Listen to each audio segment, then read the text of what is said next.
Cementerio Recoleta, ubicado sobre la avenida Mariscal López, acá en la capital del país, tiene casi 200 años. Y vaya, si fue testigo de gran parte de nuestra historia. Ahí descansan héroes y heroínas de guerra, destacados artistas e intelectuales. Un lugar que definitivamente nos invita a recorrer nuestro pasado. En el siguiente material, un equipo de este canal liderado por el periodista Mateo Ladino nos muestra los principales mausoleos de este camposanto.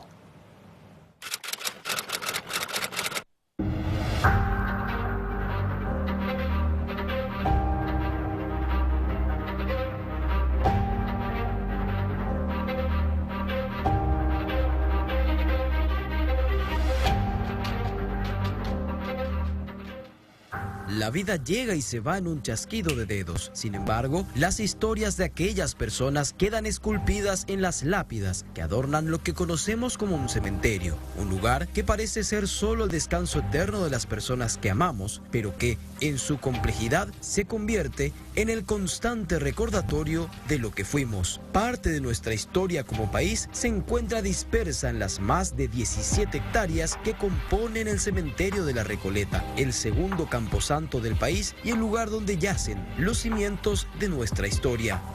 Estos eran grandes quintas y entonces la quinta que da lugar al inicio de la Recoleta era una quinta de los Egusquiza que se extendía más allá del seminario metropolitano. Por lo tanto, ellos fueron partiendo, sí, porque eran lugares donde tenían su ganadería, donde cazaban, donde había un montón de cosas. Las casas, las quintas son una modalidad de vivienda autosuficiente. Yo en la quinta tenía mi pequeño ganado, ordeñaba mi vaca, hacía mis mantequillas, etcétera, etcétera. Y tenía mucha servidumbre que me ayudaba a cortar leña, a hacer todo ese tipo de cosas para mantener esos lugares. Pero eso fue cambiándose en la medida en que se fueron parcelando esos territorios y algunos quedaron a salvo de ese parcelamiento por la donación que hicieron a la iglesia. En este caso se hizo una donación para el convento de la Recolección de San Francisco. Por eso ahí están los Recoletos y quedó finalmente en Recoleta. La donación en el año 1842 dio inicio al proyecto que buscaba ser el cementerio más importante del país, pues el desarrollo urbano de la época se desplazaba justamente hacia más allá del casco histórico de Asunción.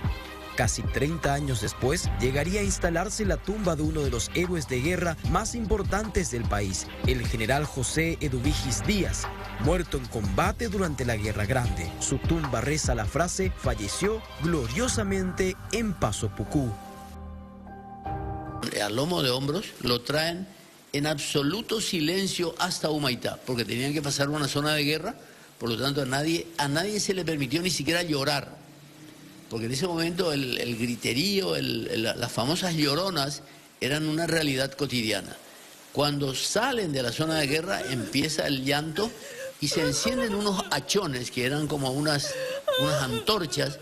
Todo el mundo tenía preparado, encienden los hachones y eso parecía, según dice Julio César Chávez, el entierro de un héroe griego, avanzando por la selva en el silencio, en la oscuridad, unos hachones y los llantos de la gente.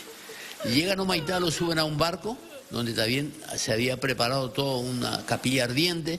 El barco llega a Asunción a la madrugada siguiente, y de ahí el acompañamiento a pie hasta el cementerio de la Recoleta. Ingresando por la puerta 4, el primer y principal paseo de la Recoleta, se aprecia la tumba de Corina Adelaide Lynch, la segunda de los 8 hijos que tuvo el mariscal López con Elisa Lynch. Falleció el 14 de febrero de 1857 por disentería y su tumba se convirtió en la más antigua del cementerio. Se ubica a unos 100 metros de la tumba de su madre, Elisa Alicia Lynch, la irlandesa esposa del mariscal López y considerada por muchos como la reconstructora del país, junto con las residentas tras la Guerra Grande. Sin embargo, hasta hoy sigue siendo una figura controvertida que motiva el debate entre historiadores. Sus restos iban a ser repatriados recién varias décadas después de su muerte desde Francia. La primera víctima de una guerra es la verdad. Y los ejércitos se combatieron también difundiendo mentiras sobre Elisa Lynch más que nadie. Y entonces muere y la entierran ahí. Y ella misma se encarga de dictarle al picapedrero un antiguo verso inglés para colocar sobre su tumba. Pero cuando ella muere en el 86, 16 años después de la guerra, finalmente queda enterrada en el cementerio de Père Lachaise de París.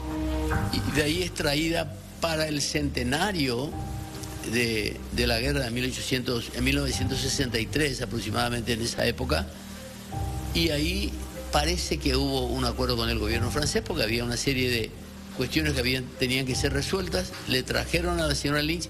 En uno de los pasillos principales del cementerio también se encuentra el homenaje a Adela y Celsa Sperati, las hermanas que desempeñaron un papel fundamental en la estructura y expansión del sistema educativo del Paraguay tras la Guerra de la Triple Alianza. Adela Sperati es una hija de Josefa Sperati, la viuda de Fulgencio Yegros, que va a Quequegó para cuidar la estancia de su marido, que fue fusilado en 1821, y ahí, después de 8 años, se va con sus 4 hijos, pero después de 8 años, espera otro bebé, de otra persona. Y ahí nace Adela Sperati, pero ella, Josefa, le da su apellido para que la Sperati continúe. Tiene ese hijo, pero después emigran hacia Luque, ahí nace Celsa Sperati, de otro hombre, pero también le da el apellido Sperati.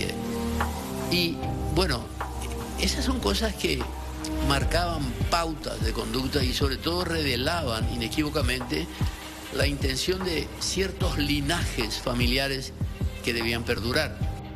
El cementerio de la Recoleta es además un espacio de conservación artística. Allí se guardan mausoleos y homenajes de estilos arquitectónicos que ya no se encuentran en otro lugar. Uno de los más destacados es el homenaje a las lloronas, aquellas mujeres cuyo oficio era llorar durante los funerales. Además, debido a los años de antigüedad, varias incógnitas componen los misterios de la Recoleta. Porque abajo hay una bóveda muy grande y muchos excombatientes de la guerra, inclusive el propio general Genes, habría sido sepultado en ese lugar. ¿Ha mudado parte de todo eso que está dentro de esa bóveda o todo eso continúa intacto? A nadie nunca le interesó, no se sabe, pero si no hay... ¿Qué pasa con los que murieron en campos de batalla, en lugares insepultos, etcétera? Quedaron ahí. Centenares de héroes tenemos.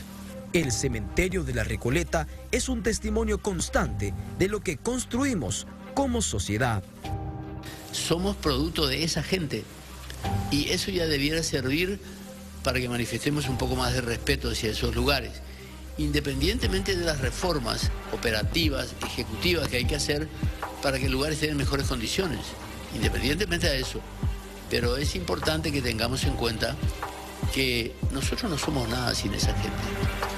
Hay en la cultura africana, y que se explicó en una película, decía, esos muertos son la prueba de que nosotros existimos.